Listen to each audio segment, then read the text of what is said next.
There was a whiff of the 60s in the air in May as UF students joined a national environmental awareness campaign fueled by outrage over the Alaskan oil spill and the continued lowering of air quality in Florida.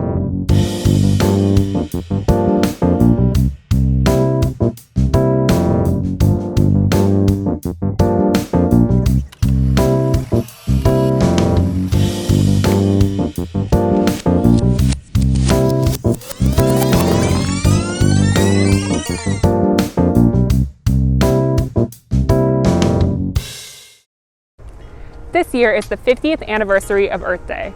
To acknowledge this milestone, we wanted to find out how UF students have celebrated Earth Day over the past 50 years. Here's a glimpse into what we found.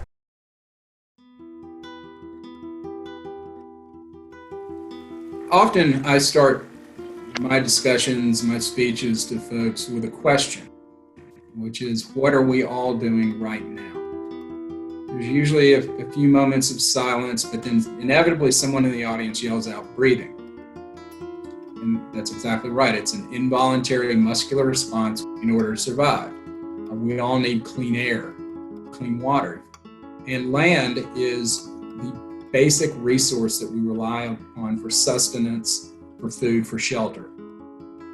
College students are really going to be our future leaders. They're already leading us now in the environmental movement, and soon they'll be in higher and higher and more important positions. So off the bat, environmental education is so integral in any college student. In the decades leading up to the first Earth Day, mainstream America remained largely oblivious to environmental concerns and how a polluted environment really threatens human health. Two of the more famous incidences were the Santa Barbara oil spill off the coast of California and the not once but repeated fires on the Cuyahoga River in Ohio. 3 million gallons of oil leaked off the coast of California and Santa Barbara, and 9,000 birds were killed. The beaches were covered in oil, and this was a major wake-up call for the time.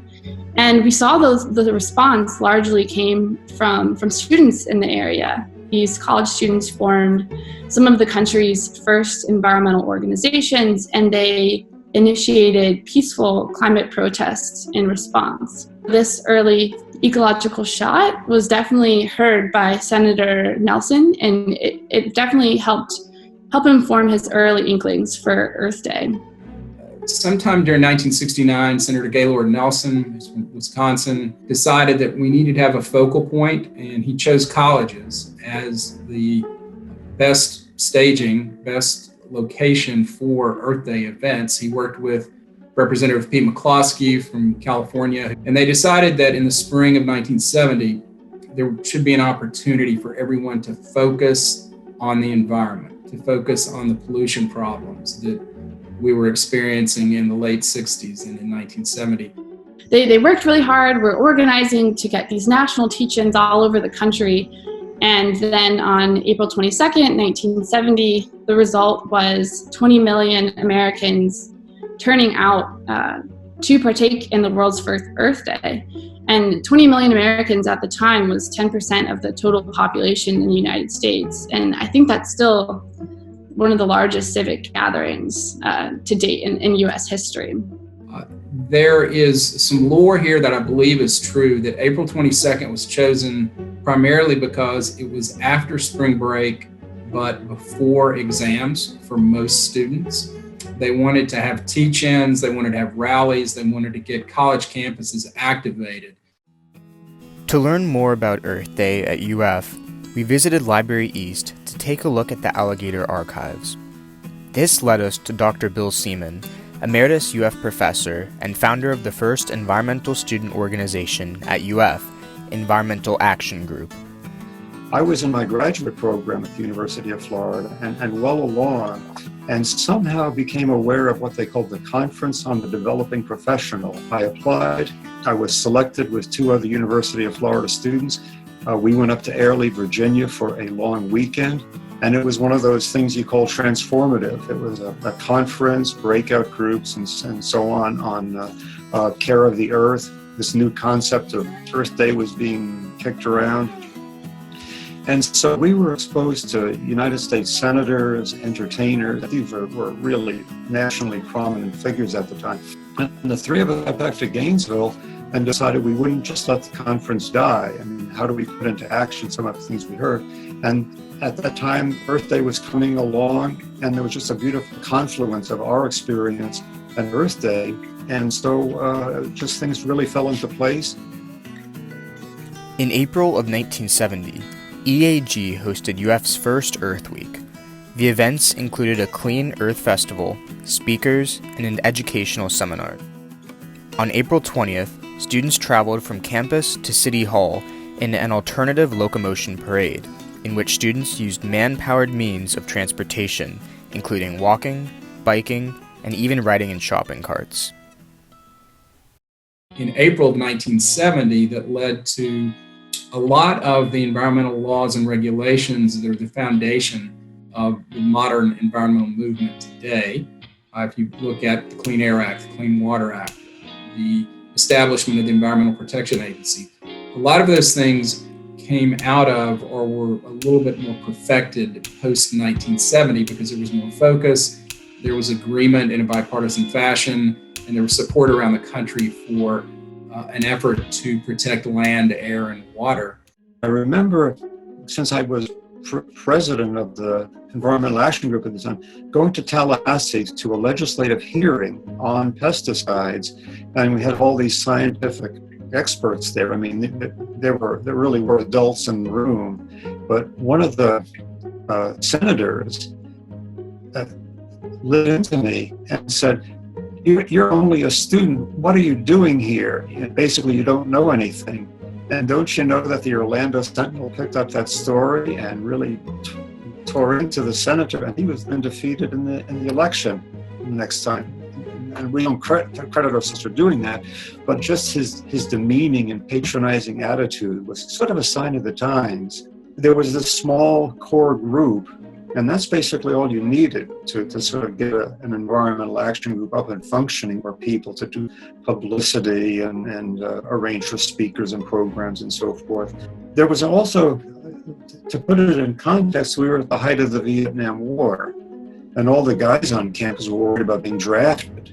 So if you're worried about being drafted, how can you be worried about the environment in a way?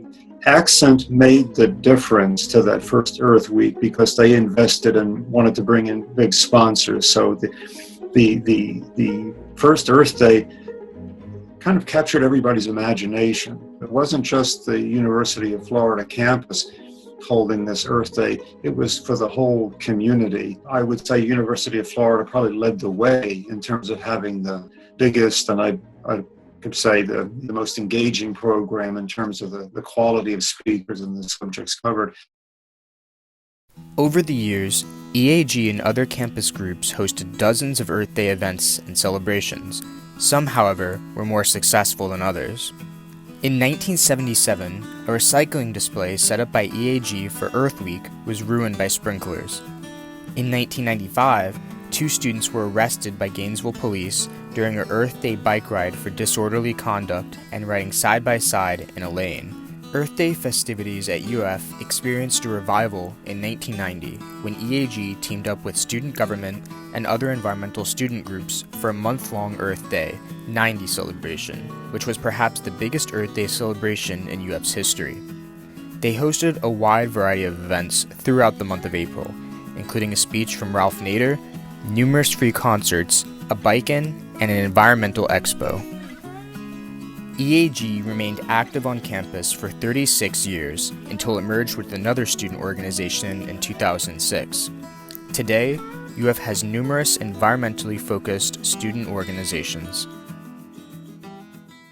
Before this movement, there wasn't a presence of environmentalism in college, and over half of college applicants have been found to say that environmental issues are a big factor in their decision-making process. And I think this number is only going to continue to grow. I think the way it helped individual students change their career tracks, and especially the way it helped faculty and whole departments realize they needed an environmental component. I think maybe Earth Day got kind of built into the system, is maybe a good way to say it. The students now are fighting a lot of the same environmental villains that the students from Earth Day in 1970 are, with the addition of climate change as one of these overarching environmental villains.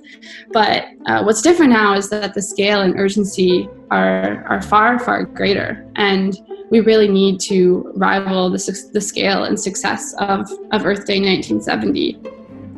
The University of Florida has a special history when it comes to Earth Day. 50 years ago, the growing environmental concerns in the world inspired young individuals to take action. Individuals such as Dr. Seaman to help start a movement at UF, who inspired future students such as Sam Hunt and Will Calloway to take action in continuing the legacy of Earth Day. My advice to students is to just keep going, figuring out what you can do today or tomorrow, or how you can rely on your peers. It's really important to unite what you're doing in your home, on your campus, and your city with what's happening around the rest of the world. Be able to ask people the question, how can I help? In terms of if you're working with somebody in another environmental advocacy group, because I think leaders need support and brainstorming from other sectors, figure out how to cultivate champions and as we say, get a deeper bench. Earth Day is one of those times where we try to get everyone to focus on that concept that we're all linked here together. All animal species have that same need, as I mentioned earlier, land, air, and water. And it's just a time to remember that, and also to think about your personal impact on the environment, what you can do to change, and what you can do to help your friends, your family, your community change as well.